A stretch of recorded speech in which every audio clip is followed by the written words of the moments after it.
Hi, I'm Tim, he's Jack, that's Mike, and welcome to Around the Crown. Few brands in watchmaking have been as influential as Rolex, but a brand is comprised of models, and in the watch world, that means watches. Today, we talk about the most influential Rolex models of all time. Jack, why don't you lead us off?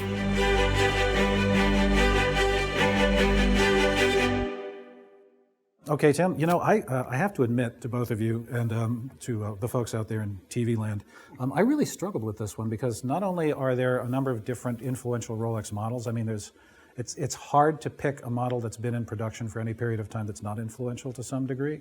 The entire brand is influential, and it's influential within the industry, it's influential to consumers. I mean, there's probably not a single sort of large production commodity watch brand that doesn't envy Rolex its success. And you know, a lot of my favorite Rolex models are kind of obscure. Well, the King Midas, for example, is not really it's not as obscure as it used to be. But I mean, it's one of my favorite Rolex watches. It's like having the ugliest dog on the block. You know, it's a mark of distinction to own this strange little object. But I mean, I would start off with I think probably the single most influential watch that Rolex has ever made for me is the Submariner. It's a certain. I mean, if you judge whether a watch is influential by how frequently it's been imitated, but I mean, and it was not a terribly exciting watch to look at. You know, when it first came out, I mean, some people would argue it's still not a terribly exciting watch to look at. I mean, you know, it's almost puritanical in its reduction of the necessary features to the necessary features. And you know, it looks a lot like the Turnograph, which immediately preceded it. We were talking about this just before we started shooting, and the Turnograph actually has a smaller case. The 6202 has a smaller case. But you know, size issues aside, the Submariner is a logical extension of the Turnograph, which came before it. There's really nothing there that there's nothing extraneous. No. I mean, unless you consider wearing a watch, period, extraneous. And I mean, I think that kind of reflects what the world of recreational diving was like when it first came out. You know, in the 1950s, recreational diving was still transitioning from being something that was, you know, scuba was something that was primarily done by research teams and by the military. So, you know, what you wanted in something that you absolutely had to wear in order to dive safely was as few distractions as possible, and that's what you got with that watch. It's always fascinating with the Submariner how commonly copied it is. It wasn't, strictly speaking, the only modern format dive watch that came out in 1953. The 50 Fathoms and the Sub have always had sort of like a VHS Betamax type of relationship. I mean, here I am. We know who won that, yes. Yeah, exactly. Like, it's an article of pop culture. You know exactly, like, yeah, Ariel Adams in theory designed this shirt, but Rolex designed that dial. So you see watches in the middle of them all. Alongside cell phone cases, you see watches that are designed to look like Rolex watches. It's on t-shirts. It's iconic. It's probably the single reason why the standard watch in any office in America is going to be some sort of diver. Right. You know, luxury, entry-level luxury, high luxury. A dive watch has become a formal watch, a work watch, an office watch because of what Rolex did back in 1953. So here's a question I have for both of you. As far as the Submariner is concerned, you know, again, starting out with the 6204 and moving on, was it really the intrinsic properties of the watch that made it as influential as it is, or was there a confluence of other factors? I mean, you know, the obvious thing to speak to is James Bond. James Bond. Yeah. Yeah. Would it have been as influential as it is? I don't think so. I think it was a timing thing. I think, to your point, diving was just becoming onto the scenes, and it really created a category of watches. It's the most influential across all the brands. To Tim's point, every watchmaker makes a watch that kind of looks similar to that, high-end, low-end, but at timing. I think James Bond having that iconic scene with his 5512 or 5513, and that really became the prototypical diving watch, and what everything else was measured against. And I think that's what Rolex became great at, is because they had such a sphere of influence and everybody was kind of mimicking what they were doing, it became, you know, a cult icon to some extent. Yeah, and I mean, I think it doesn't hurt that the Submariner has been in constant production ever since, you know, 53, 54, which is not something that you can say about most other dive watches from that era. I would also say that in general, with Rolex's success across model lines, there are a couple of factors that are in common. One is very effective and generally population-specific advertising. Obviously, ambassadors and product placement, some of it unintentional, accidental, and organic, help. But the fact that Rolex also largely controlled its own distribution through the years helped it to populate major markets like Europe and the United States and East Asia in the 50s and the 60s, when most watch brands, who might have been building similar products at the time, just didn't control where their products went, how they were representative, or the point of sale. So being more vertically integrated on a distribution basis really helped the sub become what it was influentially.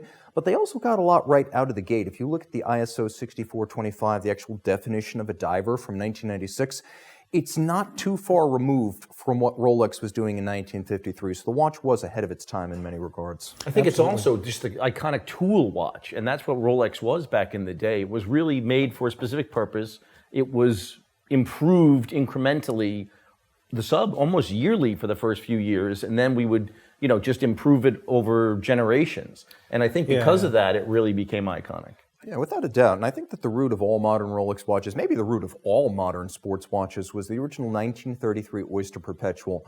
There are many different references. I'd say 1858 is a good place to start.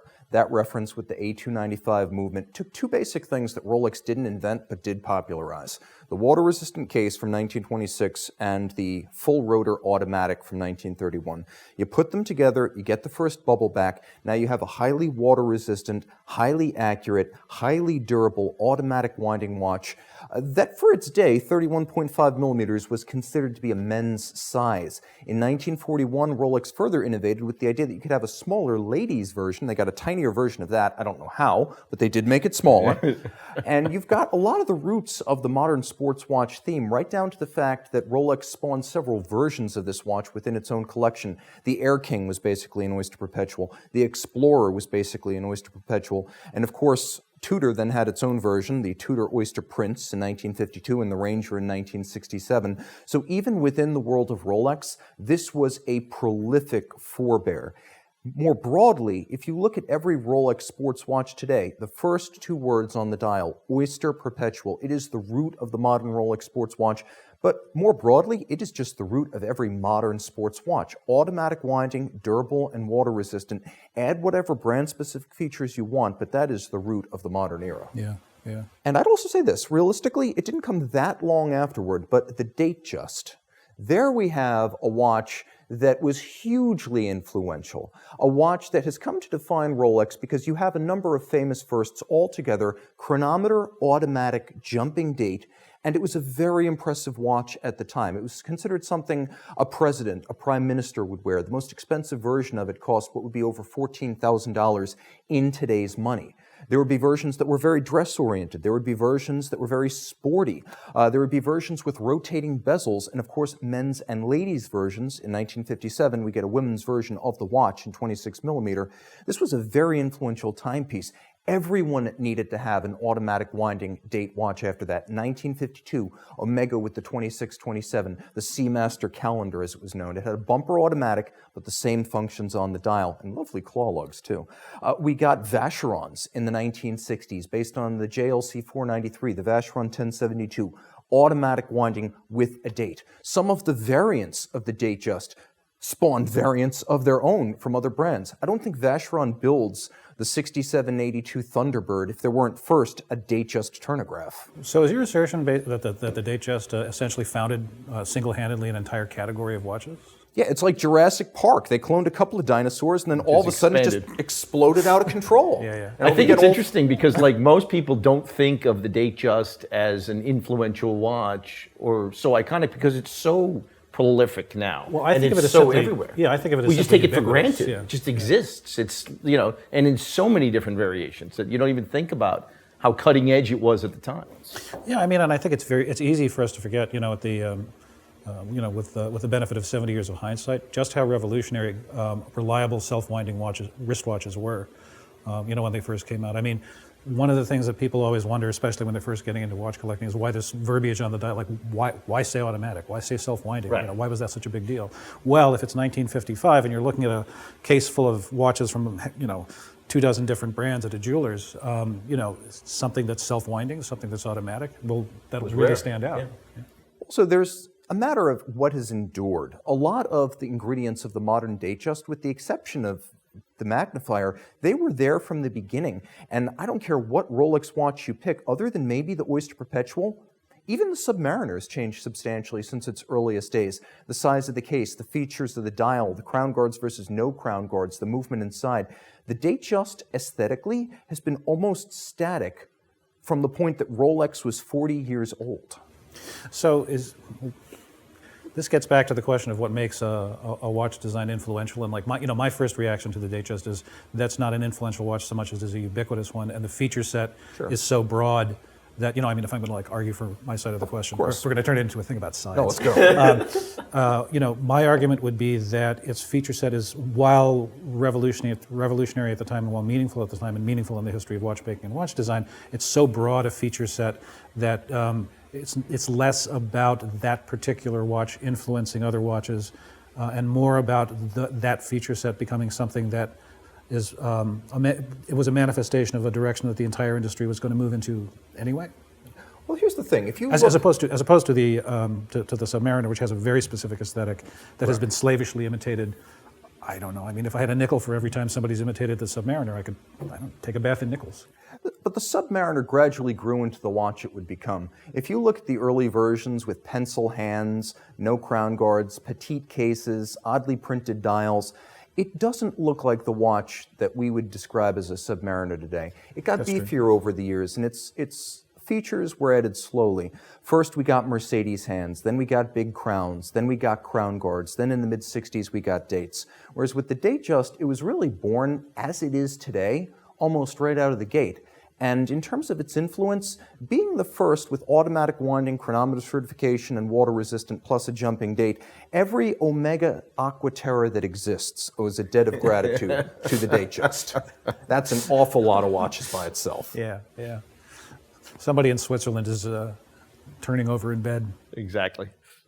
My apologies. Well, I mean, it's certainly.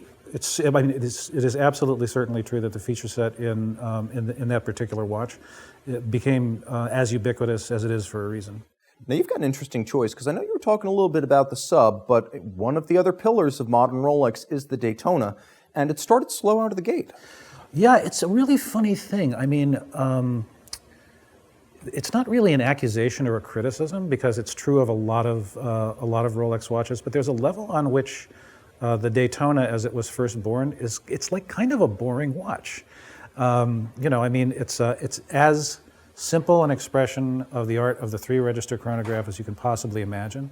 And we were talking about this just before we started shooting. Like you read the advertisements for the first few years that that watch was out, first as the Le Mans and then as the Daytona, and I mean, it is literally black background, a smallish picture of the watch.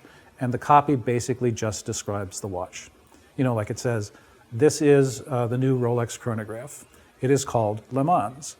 It has a seconds register. It has a minutes register. It has an hour register. There's a tachometer bezel on the outside that lets you measure miles per hour. It costs $210. Have a nice day. I mean, you couldn't get less exciting copy. I don't think you can make less exciting copy about a watch that many people get very excited about nowadays. So the sort of blandness, flat-footed pragmatism of the presentation really, I think, kind of speaks to how Rolex saw their own product. They didn't see it as something that would become, the cult object that it is today. Not at all. They were just trying to get into the chronograph market. And it was kind of funny because the ad sounds as though the engineer who designed the watch also wrote the ad. He definitely did. He had one. Why, you know what? He's already on salary. Why pay more? Why pay somebody else? And you've got these strange, like haiku-like, recitations of the features of the watch. And it's almost like there's some artists who are just really late bloomers. It's like it's the Colonel Sanders of watches. The guy wasn't a millionaire restaurant magnate until he was in his 60s, and he wasn't like a household name till he was in his 70s. This is a guy who started making chicken at a gas station, and by the end of the line, he saw television commercials with his face, the likeness of which he no longer controlled. But it's like all of the action was late in his career, and that's kind of how it is with the Daytona. It didn't hit its stride until the late 80s and the arrival of the 40mm case, the automatic winding, the Zenith movement. I think most people don't realize that, because I remember selling Rolexes in the early 80s, and that watch, the Daytona, would sit on the shelf because, the screw-down pushers, manual wind, needed a lot of service, had issues. The tubes would wear out every 2 years, so they was always in the shop. And nobody really chased that watch down. I remember having one in stock for 3 years. We celebrated when we sold the last one.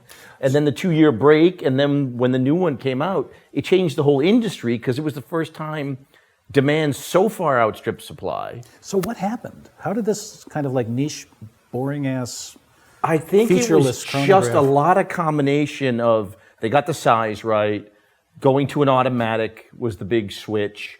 There was just a lot of, it was the right time, it was the heyday of the 80s.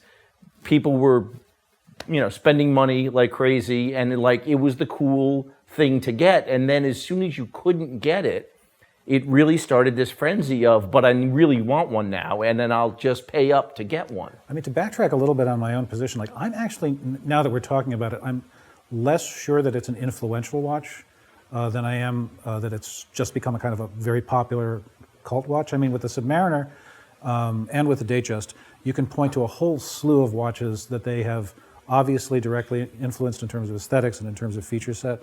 With the Daytona, there were a lot of similar looking sports chronographs from the era, but that's just Correct, because that's and kind many of them arguably better. Yeah. But So I is think it actually an influential It's very watch? influential in my opinion, not because the watch was copied, because they changed the industry. And suddenly somebody was like, why would you pay over retail for a watch, which was a niche product to begin with? These Swiss watches then suddenly got on a lot more people's radar just because it was so desirable and you couldn't get it, and it kind of fed itself. And it's been an over retail watch since it was launched, still to this day. But it was the first one and the only one who never really backed off of that. So it's influential in the market. I don't know that the watch is that influential because Right, it that's the bothered point. me that, it's never had a date, makes me crazy. Never liked that, whereas a lot of the other chronographs had dates, all of that. And, again, it was kind of okay, but it was not that exciting. It's also a strange watch, frankly, because if you look at the entire Rolex catalog, the watches are redesigned on a regular basis. Right. If you look at the 1988 Daytona and you compare it to a 2022 Daytona, aside from the fact that you can now get a ceramic bezel, almost nothing has changed. I think it comes down to balance, size, and a very, very sharp aesthetic that they are loath to change because everyone wants the watch that he loved when he was growing up. And if you came of age in the late 80s, you grew up with that Daytona. The guy who came of age in the 90s fell in love with that Daytona. The 2000s, the 2010s, everyone's got that picture of a watch in his mind. Yeah, and this is, I think this is a point that a lot of watch companies have kind of missed over the last 20 years since, that the yearly trade show product development cycle, this is like, produces this itch, this insecurity that makes watch brands want to constantly to innovate. We got to do something different than we did last year. Go green. What can we do that's different than last year that's going to cost as little money as possible? So this year all the dials will be green. This year we'll have a solid case back with an engraving of a baby seal instead of a penguin. But what Rolex, I don't know whether they realize this overtly, but it kind of feels like they might. What they understand is exactly the point that you just made, which is that people want to have some sense, especially in an era where so many watch purchases are driven by nostalgia. People really want to have a direct, tangible connection to this imagined, golden age. And I just want to say, kind of to put a bow on this whole idea, I think we've come up with 3 different ways Rolex watches have been influential. We have watches like the Oyster Perpetual and the Datejust that spawned entire categories of watches. Really, entire fundamental approaches. Right. Very much. And then we've got watches like the Sub, which, yes, did that, and they promoted the dive watch category generally, but also spawned specific competitors that looked just like them. In recent years, we've seen that also with the GMT. We've seen that with the Daytona. This is very common for Rolex watches to spawn not just product categories, but also copycat competitors. Right. And then finally, there are the changes to the market that we saw with watches like the modern-day automatic winding Daytona, where for the first time we saw a watch that wasn't high horology. It wasn't even a steel Nautilus or Royal Oak. It was just a steel sports watch that all of a sudden was scandalously overpriced on secondary markets, hugely waitlisted, immensely desired, and really the it watch of its era without being particularly expensive or objectively that rare as a new watch. And I think those are kind of the three ways that Rolex watches have changed the face of the industry. To attribute any more change to Rolex, you have to look at Rolex itself and its business practices. These are sort of the three product categories of disruption and influence. Let's leave it there. That's our lap around the crown.